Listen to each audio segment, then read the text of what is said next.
일반 교사가 장애 학생을 위해 교수적 수정을 하다 보면 또 아이디어 고갈을 많이 느끼는데요.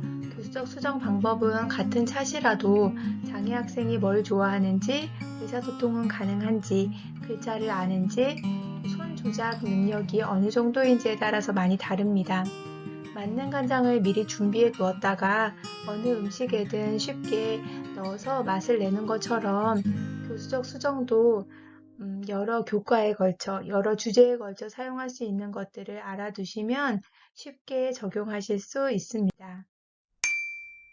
저는 올해 3학년 통합학급을 담임하고 있는데 저희 반에 자폐증을 가진 학생이 전학을 왔어요.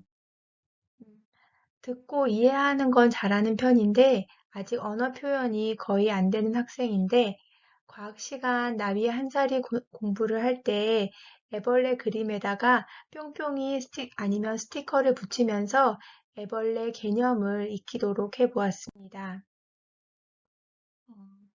옆반 선생님이 만든 학습지인데 글씨를 덧쓰고 그림을 잘라서 붙이는 활동을 할 수 있습니다.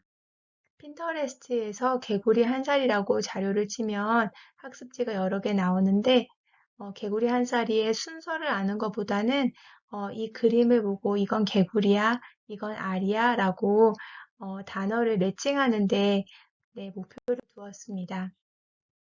나비의 한 살이 교구를 사서 이름을 연습한 다음에 포스트잇에다가 글자를 적어서 어, 저희 반 도움반 학생은 글씨를 읽을 수 있기 때문에 제가 읽어주지 않고 이것은 어디다 붙일까 하면은 교구에다가 맞게 붙이는 것을 보았습니다.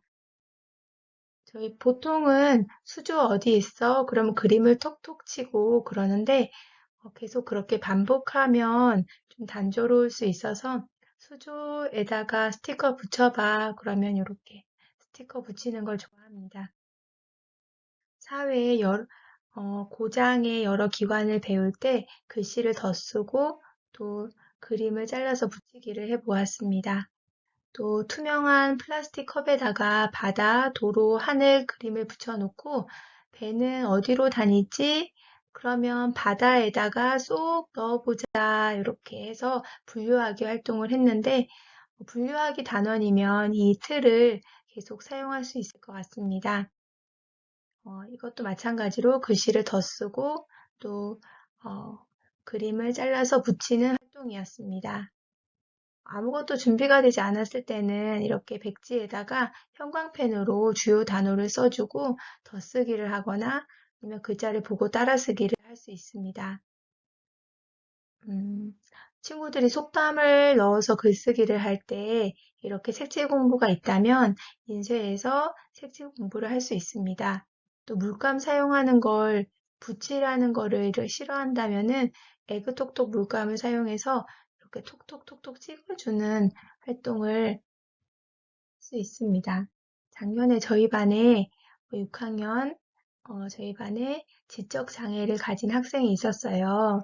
그런데 말도 가능하고 글도 몇 줄은 쓸 수 있고 그런 학생이었는데 친구들 간에 이제 어울리는 것이 좀 잘 안 되고 또 일반 학생에 비하면 수업을 따라가지 못하는 교과가 대부분이었습니다. 국어 같은 경우에는 속담을 배울 때 꼭 먹고 알 먹는다처럼 이렇게 앞부분, 뒷부분을 선으로 연결하기로 바꾸어 주었습니다. 수학 시간에 어, 똑똑 수학 탐험대라는 앱을 활용해서 친구들이 배우고 있는 주제와 같은 내용인데 1, 2학년 수준의 쉬운 내용으로 이렇게 바꿔서 수업을 했습니다. 여기 똑똑 수학 탐험대가 되게 게임처럼 되어 있기 때문에 장애 학생들도 수업에 흥미를 갖고 반복하여서 네, 연습할 수 있는 좋은 자료인 것 같습니다. 핀터레스트에서 분수 학습지라고 검색하면 이렇게 색칠할 수 있는 자료가 많습니다. 영어 시간에 크게 인쇄를 해서 이렇게 문장 퍼즐을 만들어주면 문장 배열하는 연습도 하고 읽고 뜻 말하기를 합니다. 그래서 핵심 문장을 골라서 이렇게 크게 인쇄를 해주면 장애 학생뿐만 아니라 저시력 학생, 또 천천히 배우는 학생들이 좀 더 쉽게 네, 배울 수 있는 것을 보았습니다. 또 이렇게 읽고 배열하는 과정을 영상으로 찍었다가 수행평가에 그대로 기록할 수 있습니다. 장애 학생들이 빙고 게임을 할 때 쓰느라고 시간이 많이 가는데 이렇게 미리 그림 카드를 인쇄해서 나눠주고 선생님이 Watch TV 이렇게 부르면 거기다가 바둑돌을 올려 놓아서 가로, 세로, 대각선 빙고를 만듭니다. 국립특수교육원에서 나온 통합교육 자료가 너무 좋은데 포스트잇을 다양하게 활용해서 쓰기도 하고 또 이름 익히기도 할 수 있습니다. 어, 여기서부터는 재작년에 가르쳤던 자폐증을 가진 6학년 학생에게 적용했던 방법입니다. 자폐가 있는 학생은 자기 생각을 말로도 그래도 표현할 수 있고 글로도 몇 줄 표현할 수 있는 학생이었습니다. 시각적인 자료를 좋아하고 반복 학습도 지루해하지 않는다는 장점이 있었습니다. 어, 이제 일반 중학교를 가야 되기 때문에 또 시험 문제 푸는 연습도 했는데 친구들이 25문제짜리 단원 평가를 볼 때 제가 옆에서 이제 읽어주면서 쉬운 문제는 스스로 좀 풀 수 있게끔 연습을 했습니다.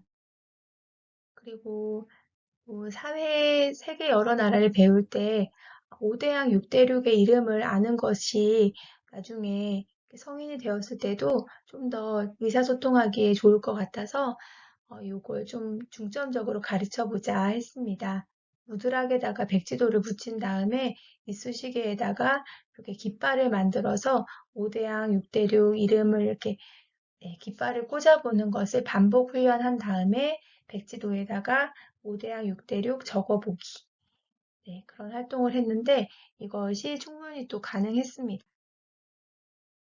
세계 여러 나라 단어는 시중에 교구가 많은데 이렇게 국기를 꽂으면서 나라 이름도 익히고 위치도 익혀보는 활동을 했고 또 문제를 풀 때 이 교구를 활용해서 문제도 풀었습니다.